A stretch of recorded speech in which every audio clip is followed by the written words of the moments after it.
Welcome to this episode of Hank's Corner. I'm Hank Jr., part of Hank Jr. Productions, where I'm documenting life's moments through photography, videography, and now podcasting.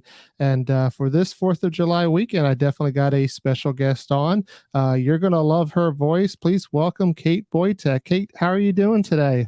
I'm wonderful. Hello, everyone. Thank you for having me. Oh, I'm glad that you could make it. And so I know you're from West Virginia and you recently just got to go back there. Tell me a little bit about coming back home to play some shows. Oh, that was absolutely incredible.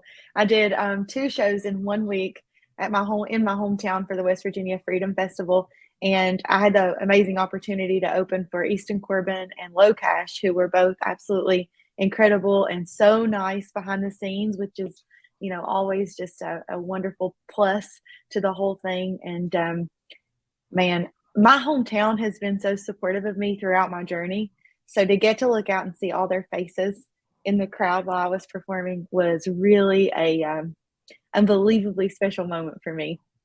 Yeah, and I was enjoy seeing that because I'm a huge Easton Corbin fan. And I do like Low Cash as well, but there's a couple of songs that I just really love that are true country Oh by yeah. Easton, and so I definitely was a little jealous, but in a good way that I saw that picture over there with you. So you're from West Virginia, but where are you calling in from tonight? I'm in West Virginia Oh, still. you are okay. Yep. So you're there for a couple days. So you haven't made it back to Nashville then?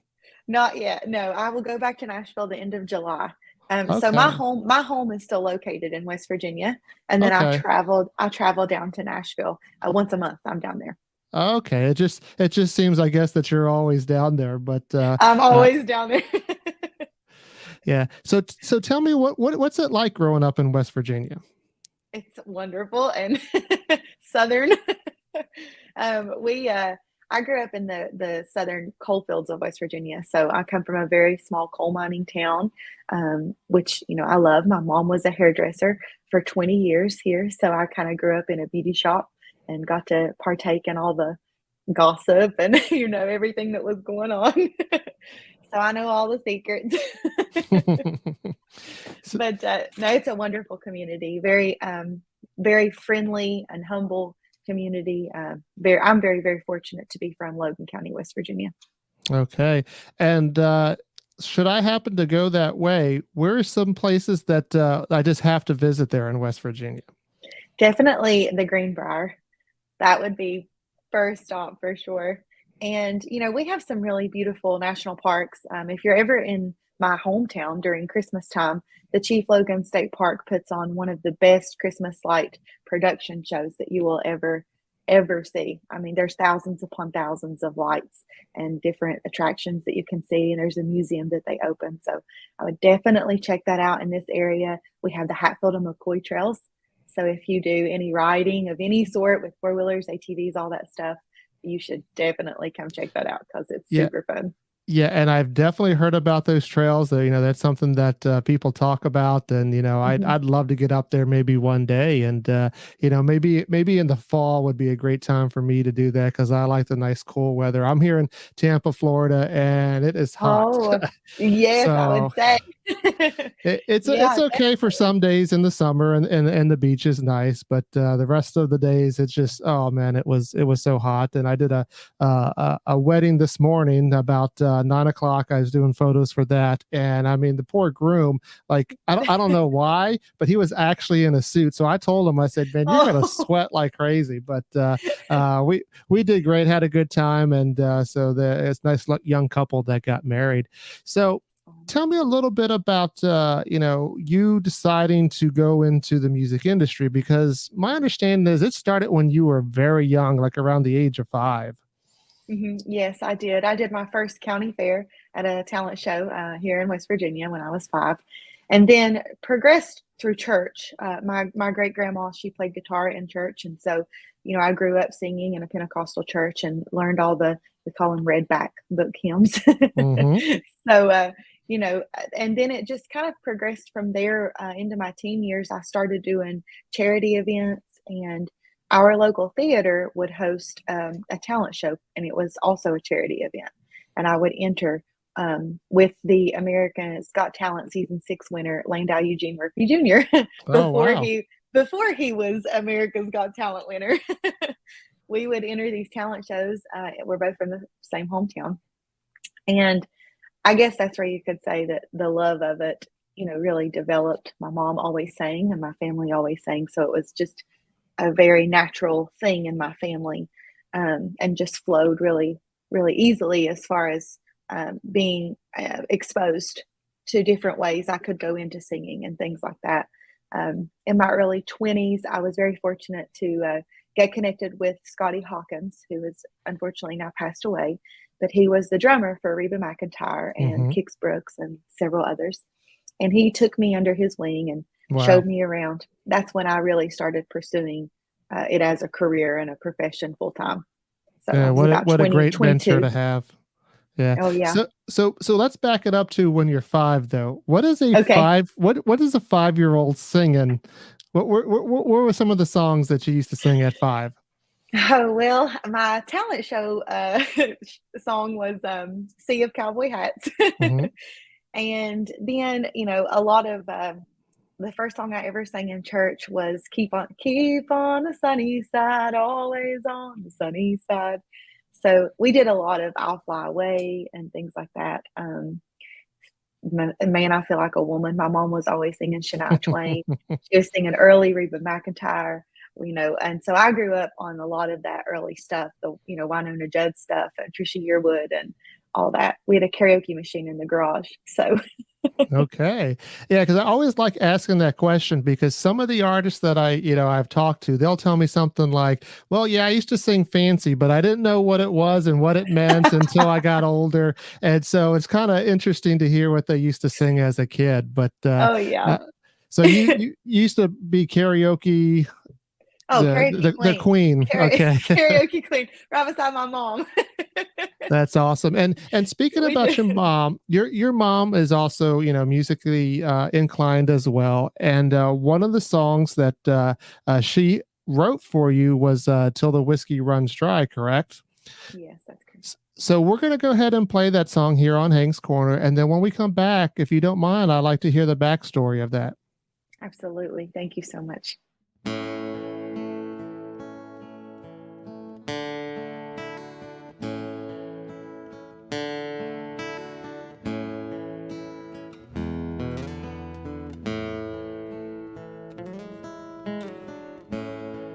I don't give a damn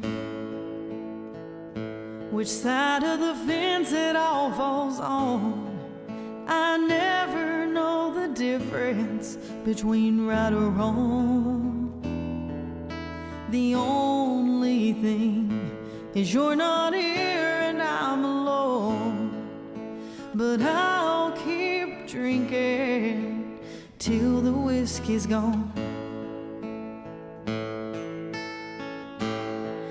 Till the whiskey runs dry. There's no more thinking about tomorrow. I'm lost here in my sorrow, trying to hold on to what's left of you. Till the whiskey runs dry. Now this bottle is my best friend. No answers or no questions till the whiskey runs dry.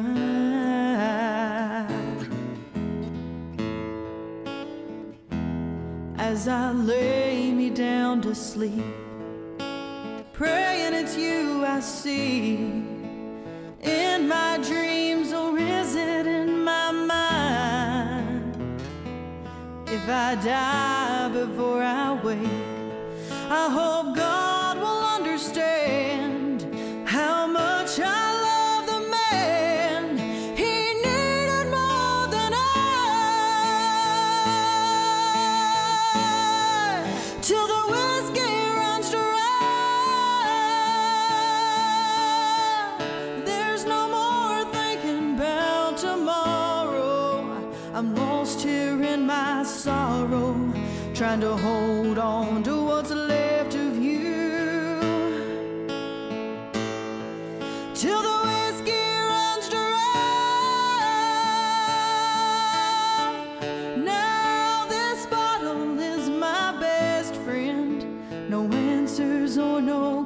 questions till the whiskey runs dry. Till the whiskey runs dry. There's no more thinking about tomorrow. I'm lost here in my sorrow, trying to hold on to what's left of you. Till the whiskey runs dry. Now this bottle is my best friend. No answers or no questions till the whiskey runs dry.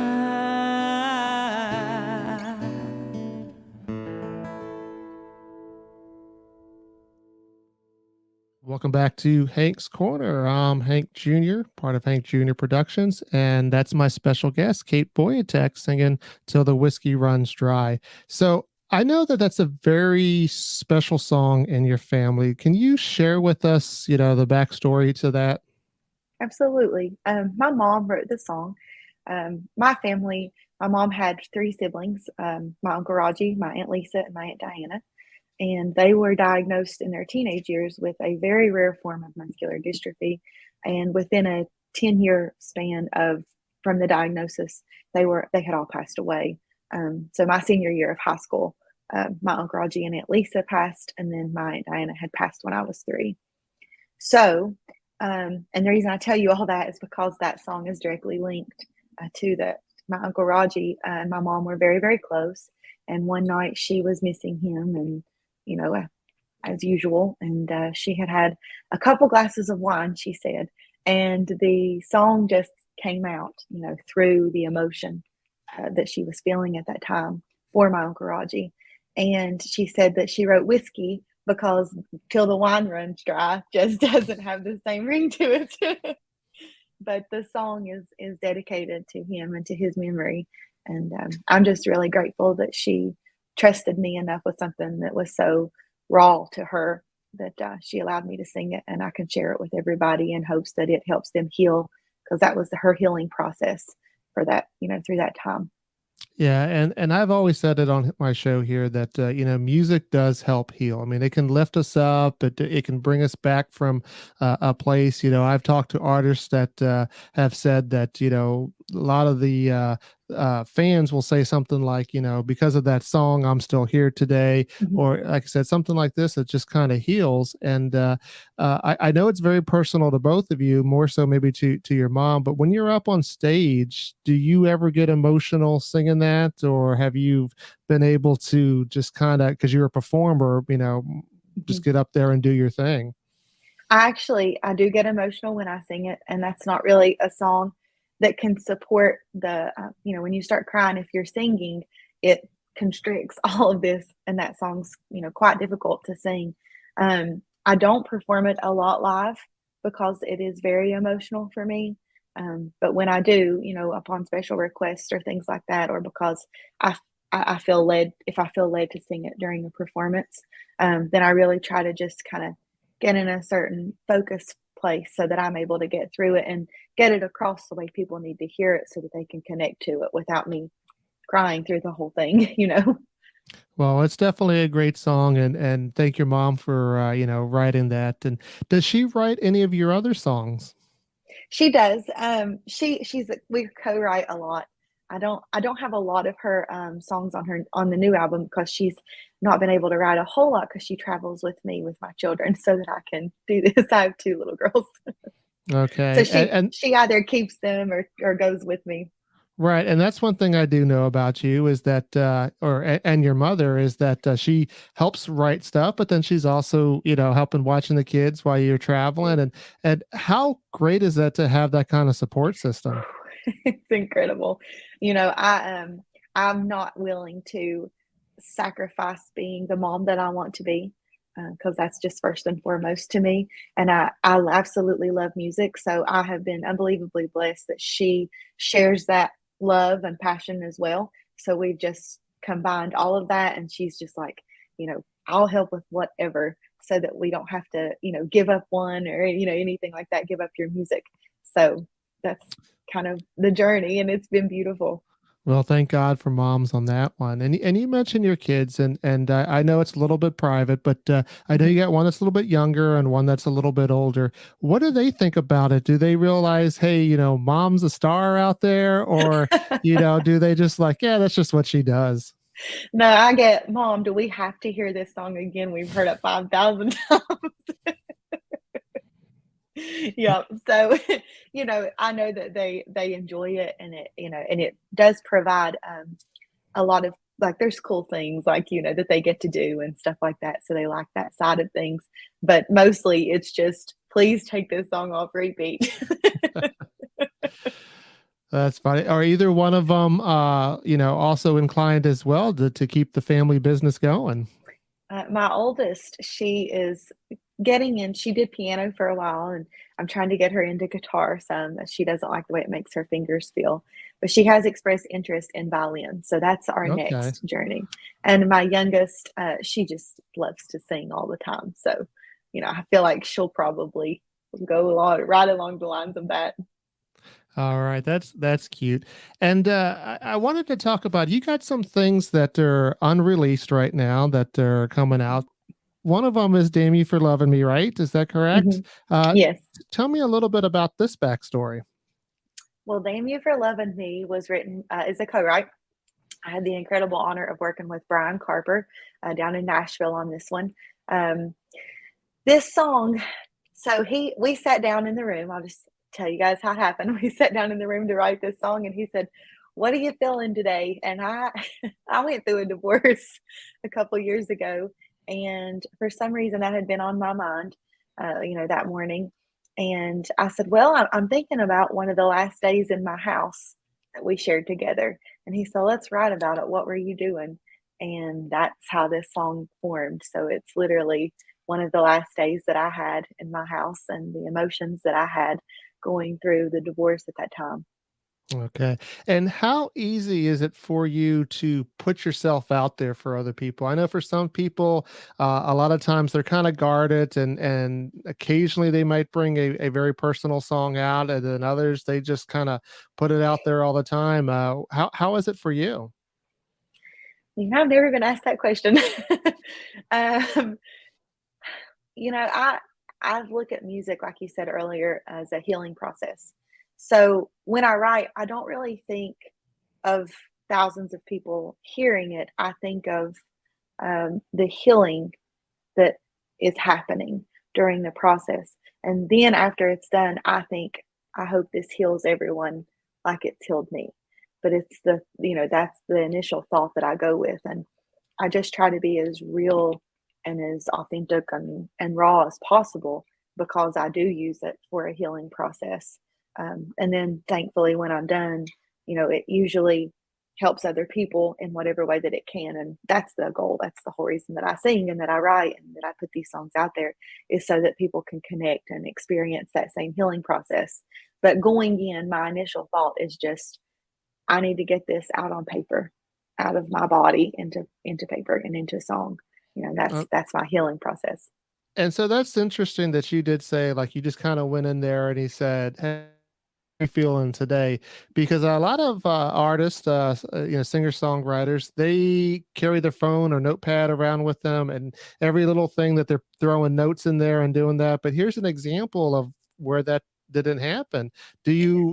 Does that happen a lot for you, or do you do it the traditional way where you're writing notes here and there, and then eventually you go back and try to write a song out of it?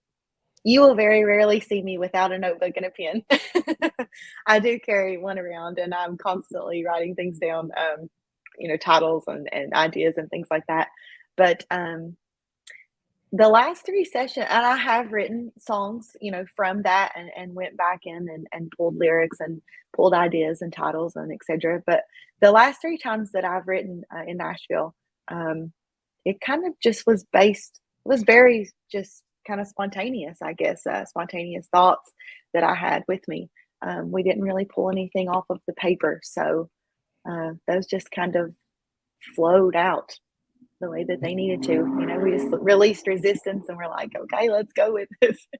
And do you find it easier to co-write, or how's your style? Do you just kind of have some of it ahead of time and then start to co-write, or do you like starting from like this one where you just start together?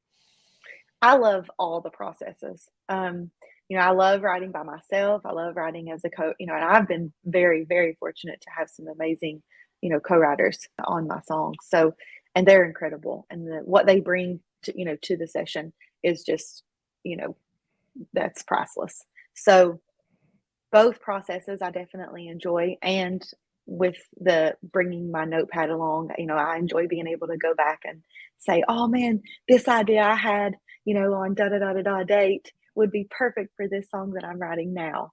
So that's also cool to be able to go back in and, every process is unique. So I'm just grateful that I have the opportunity to be able to write. And I just try to take each session for all that it can be. So you really started singing when you were 5. How young were you when you started writing? Let's see. I don't I always I'm always saying like the last 2 years, but if you search back, I do have original songs that have just kind of very, sporadically been released throughout the years.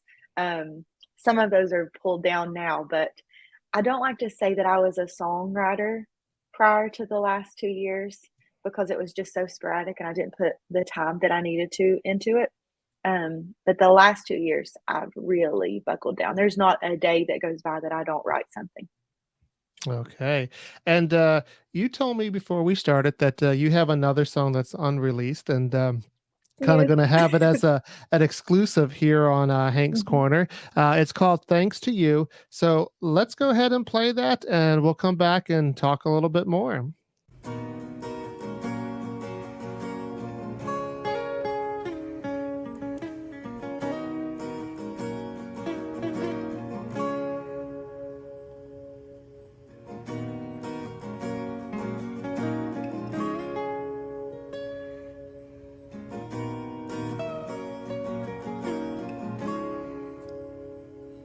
Thanks to you, God knocked up the age of 19, just like my mama did. Another hometown cliche.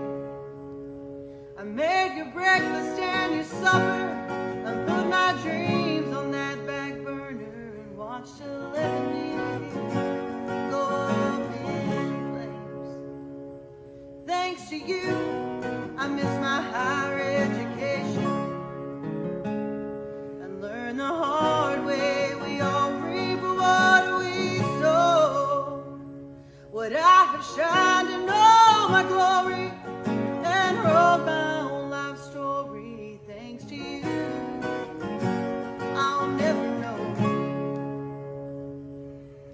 When young lies get spoken, innocence gets broken.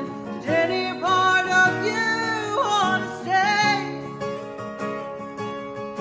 Now I can't find the meaning. You left me nothing to believe in but an open book. Now I can't turn the page.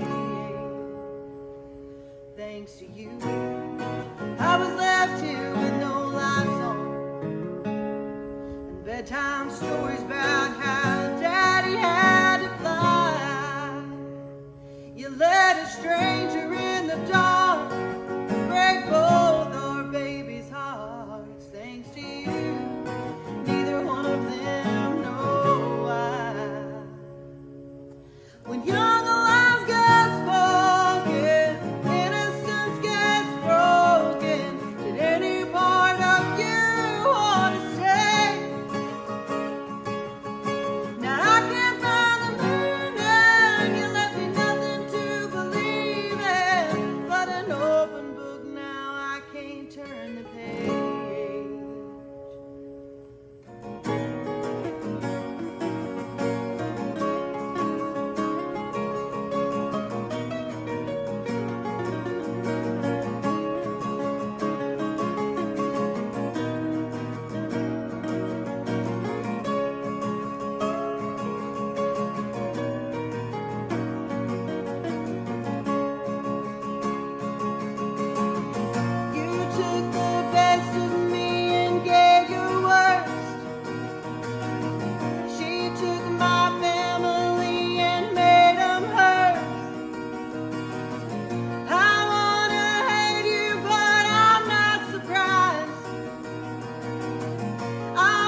Guess it's time I learned to go my own way.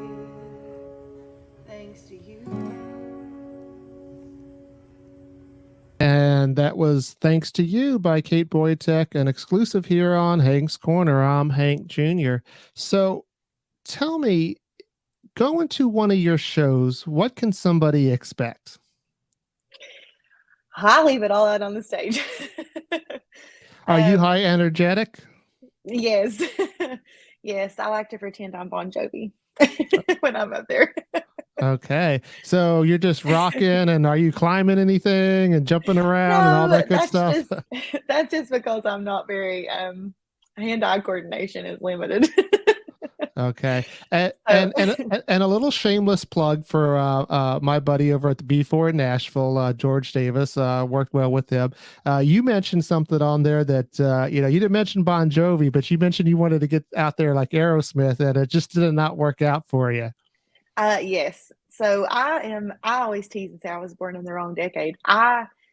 I've studied, a lot of I want to bring my own stage performance, obviously, to it, but I like to add in little things from my favorite people, which would include Aerosmith, Bon Jovi, Stevie Nicks, all those things.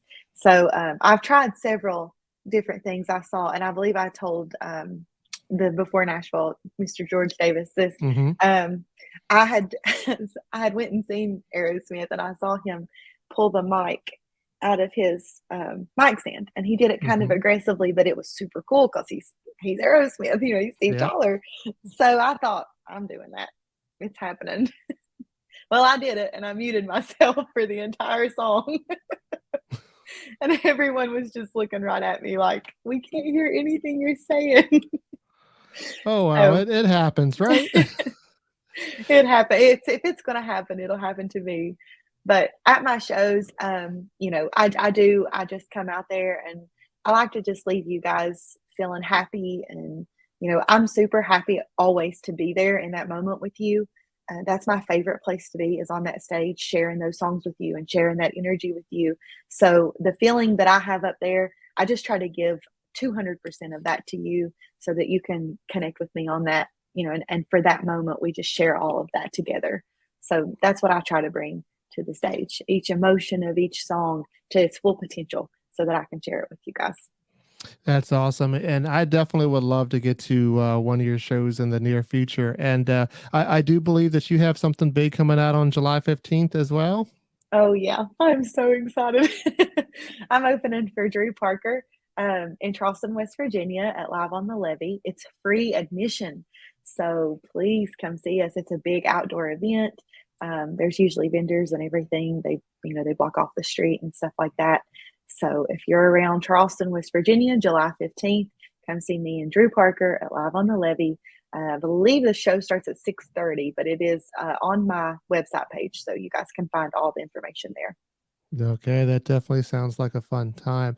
So I have added you to my music playlist. Tell me, what's on your music playlist?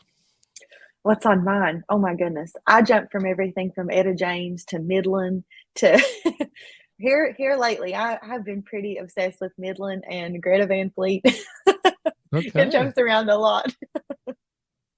Okay. So having a wide variety, is that kind of the same thing with your influences as well as far as your music style? Do you have a from this genre and that genre and kind of just mash it together to make yours? Oh yes. I pull a lot from Fleetwood Mac, Elvis, Big Mama Thornton, so a lot of that, the blues background. Hmm. I love Chris Stapleton. So I try to pull, and then of course my love for all the 80s music. I try to pull all of that and make it into how I feel, as an artist. So those all influence in one way or another. And I'm sure when you all hear this new original music that I have coming out, this will be the first time that I've ever done this many original songs in this way. So, and by that I mean I've really been able to have creativity, um, just kind of free range creativity on these. So I've been able to add in those influences wherever I want, and the co-writers that I'm working with have just really flowed into beautifully. So these songs I'm super excited to share with you guys because I feel that they really shine a light on all those influences from the 1970s and 80s and so on. So we're definitely looking forward to that, and hopefully that'll be this year, and get that coming It out. will If be. not, we'll definitely still be looking for it. But if you could be on stage with another artist, whatever artist you want, one that's still living, maybe one that's passed, who would you like to be on stage with? Well, past artists would be Elvis, and for sure, hands down. And then living artists, Chris Stapleton. I would Okay. love to, or Kenny Chesney, either one. I would love to share the stage with. And I've seen Kennedy Chesney. I have not seen Chris Stapleton, but definitely both great artists. And as far as Elvis is concerned, are you going to go and watch the new movie that's coming out? I already did. Oh, you did. So Yes. don't give it away. But we know what happens. But how did you like it? Oh, it was. I don't think they could have handpicked better actors to portray Elvis and Colonel Parker Tom. Which Tom Hanks is just wonderful as an actor anyway. But it was beautiful, and I think sometimes he was such a iconic figure. I think we forget that he also had a normal life, tried to have what he could of a normal life behind the scenes. And I love that they shed light on that and kind of let you see how he was at home with Priscilla and, his daughter. And, and at the end, of course, they showed the clips of Elvis. And I don't think there was a dry eye in the theater just because he's such an inspiration to so many. And he gave his life literally to his work. It was beautiful. Highly recommend. Yeah, definitely. I do want to see that, and it's great to hear a good review like that because sometimes you wonder, do they do it justice? And from what you're saying, it sounds like they did. They did, and I would be a tough critic because I'm a huge Elvis fan, and it was Okay. done. It was done very well. So let's just say you hit it big, which we all hope that you do, and they were to make a movie about you. Who would you like to play your part? I've never thought about that. Well, my favorite female actor is Sally Field. Okay. But and I have others as well, but she's just, I just love her. I don't know, maybe I don't know. I have no idea. I've never thought about that. I Well, really like Cameron Diaz, so maybe if she would ever want to, or Reese Witherspoon, that would be such an honor. They're incredible. Yeah, they're definitely all good actresses there. And you mentioned Bon Jovi, and I joke sometimes. It's like, yeah, I lie in bed, think about movies they won't make of me when I'm dead. But you know, uh, you have a shot. I don't. But Kate, you know what? I thank you so much for coming on my podcast Thank today. you. Thank you for sharing some of this new music for me. So everybody out there, please check out Kate's social media. You can find her also on kateboytekofficial.com. And if you're out there and was it Charleston, West Virginia? Yes, All Charleston, West right, Virginia. July 15th. Be sure to see her. Once again, thank you so much for being on my podcast. Thank you Anytime you so want to be much. on my podcast, you're welcome to be a guest. Oh, well, thank you. I would be honored to come back for sure. This has been a blast.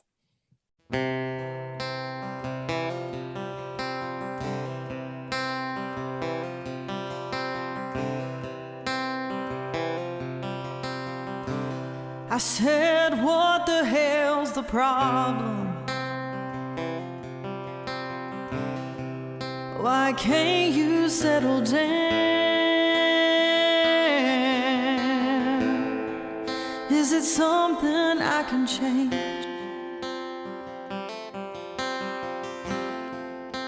Should I stick around? What on earth can I do better? Is it something I done wrong? All I need is just one answer. Baby, do you want me gone? I'll be gone before tomorrow, before that sunlight shines through the window in your tired and restless eyes.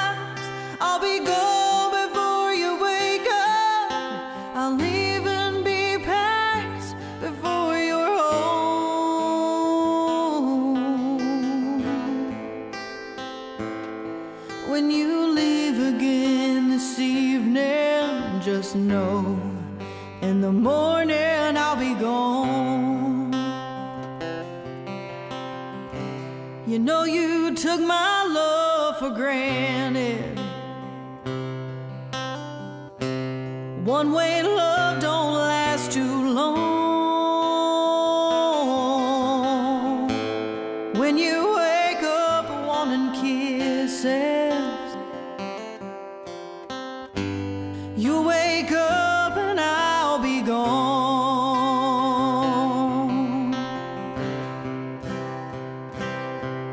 I'll be gone before tomorrow, before that sunlight shines through the window in your tired and restless eyes.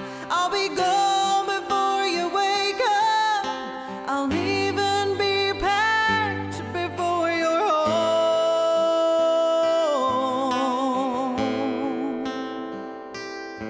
When you wake up in the morning, you wake up and I'll be gone. When you wake up in the morning, you wake up and find me